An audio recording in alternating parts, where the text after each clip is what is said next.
ಗಣಪ ಸಿನಿಮಾದ ನಾಯಕ ನಟನ ಸ್ಥಿತಿ ಗಂಭೀರವಾಗಿದೆ ಅನ್ನುವಂತಹ ಮಾಹಿತಿ ಸಿಗ್ತಾ ಇದೆ. ಸಂತೋಷ್ ಬಾಲರಾಜ್ ಆರೋಗ್ಯದಲ್ಲಿ ಏರುಪೇರಾಗಿದೆ. ಜಾಂಡೀಸ್ನಿಂದ ಬಳಲ್ತಾ ಇರುವಂತಹ ನಟ ಸಂತೋಷ್ ಚಿಕಿತ್ಸೆ ಪಡಿತಾ ಇದ್ರೂ ಸಹ ದಿನದಿಂದ ದಿನಕ್ಕೆ ಅವರ ಆರೋಗ್ಯ ಕ್ಷೀಣಿಸ್ತಾ ಇದೆ. ಗಣಪ, ಕರಿಯಾಟು, ಕೆಂಪ ಸಿನಿಮಾಗಳಲ್ಲಿ ನಟನೆಯನ್ನ ಮಾಡಿದ್ರು ಸಂತೋಷ್. ಚಿಂತಾಜನಕ ಸ್ಥಿತಿಯಲ್ಲಿರುವಂತಹ ಸಂತೋಷ್ ಬಾಲರಾಜ್ ಗಣಪ ಸಿನಿಮಾದ ನಾಯಕ ನಟನ ಸ್ಥಿತಿ ಇದೀಗ ಗಂಭೀರವಾಗಿದೆ. ಸಂತೋಷ್ ಬಾಲರಾಜ್ ಆರೋಗ್ಯದಲ್ಲಿ ಏರುಪೇರು ಉಂಟಾಗಿದೆ. ಜಾಂಡೀಸ್ನಿಂದ ಬಳಲ್ತಾ ಇದ್ದಾರೆ ನಟ ಸಂತೋಷ್ ಬಾಲರಾಜ್. ಚಿಕಿತ್ಸೆಯನ್ನ ಪಡಿತಾ ಇದ್ರು ಸಹ ದಿನದಿಂದ ದಿನಕ್ಕೆ ಅವರ ಆರೋಗ್ಯ ಕ್ಷೀಣಿಸ್ತಾನೆ ಇದೆ. ಗಣಪ, ಕರಿಯಾಟು, ಕೆಂಪ ಸಿನಿಮಾಗಳಲ್ಲಿ ನಟನೆಯನ್ನ ಮಾಡಿದ್ರು. ಚಿಂತಾಜನಕ ಸ್ಥಿತಿಯಲ್ಲಿದ್ದಾರೆ ಸಂತೋಷ್ ಬಾಲರಾಜ್.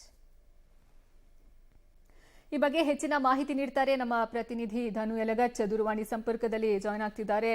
ಧನು, ಇವ್ರಿಗೆ ಎಷ್ಟು ದಿನದಿಂದ ಈ ರೀತಿ ಒಂದು ಆರೋಗ್ಯದಲ್ಲಿ ಏರುಪೇರಾಗಿರೋದು? ಅವರ ಹೆಲ್ತ್ ಅಪ್ಡೇಟ್ ಬಗ್ಗೆ ಏನ್ ಡೀಟೇಲ್ಸ್ ಅನ್ನ ಕೊಟ್ಟಿದ್ದಾರೆ ವೈದ್ಯರು? ಅರ್ಪಿತಾ, ನಟ ಸಂತೋಷ್ ಬಾಲರಾಜ್ ಅಂದ್ರೆ ನಿರ್ಮಾಪಕ ಬಾಲರಾಜ್ ಅವರು, ಆನೇಕಲ್ ಬಾಲರಾಜ್ ಅವರ ಪುತ್ರ.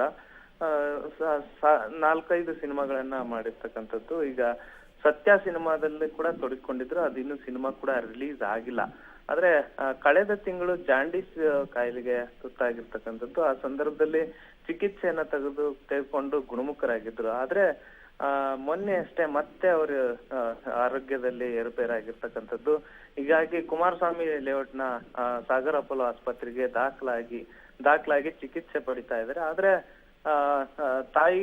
ತಂದೆ ಇತ್ತೀಚೆಗೆ ಏನು ಒಂದು 6 ತಿಂಗಳ ಹಿಂದೆನೆ ಅವ್ರ ತಂದೆ ತೀರ್ಕೊಂಡಿದ್ರು. ಹಾಗಾಗಿ ಅದಾದ್ಮೇಲೆ ಅವರು ಸ್ವಲ್ಪ ಕುಗ್ಗಿದ್ದಾರೆ, ಮಾನಸಿಕವಾಗಿ ಒಂದಿಷ್ಟು ಬಳಲ್ತಾ ಇದ್ರು. ಹಾಗಾಗಿ ಅವರಿಗೆ ಈಗ ಆರೋಗ್ಯದ ಸ್ಥಿತಿ ತುಂಬಾ ಗಂಭೀರ ಆಗಿರ್ತಕ್ಕಂಥದ್ದು. ಹಾಗೆ ಮನೆಯಲ್ಲಿ ಈಗ ನೋಡ್ಕೊಳಕ್ಕೂ ತಾಯಿನೂ ಕೂಡ ಆರೋಗ್ಯದಲ್ಲಿ ಸರಿಯಿಲ್ಲ. ಹಾಗಾಗಿ ಅವ್ರನ್ನ ನೋಡ್ಕೊಳ್ಳೋರು ಯಾರು ಇಲ್ಲ. ಹಾಗಾಗಿ ಅವರು ಮತ್ತೆ ಈಗ ಅವರ ಆರೋಗ್ಯ ಸ್ಥಿತಿ ಈಗ ಗಂಭೀರ ಆಗಿರ್ತಕ್ಕಂಥದ್ದು. ಈಗ ಸಾಗರ್ ಅಪೋಲೋ ಆಸ್ಪತ್ರೆಗೆ ದಾಖಲಾಗಿ ಚಿಕಿತ್ಸೆಯನ್ನ ಪಡಿತಾ ಇರ್ತಕ್ಕಂಥದ್ದು.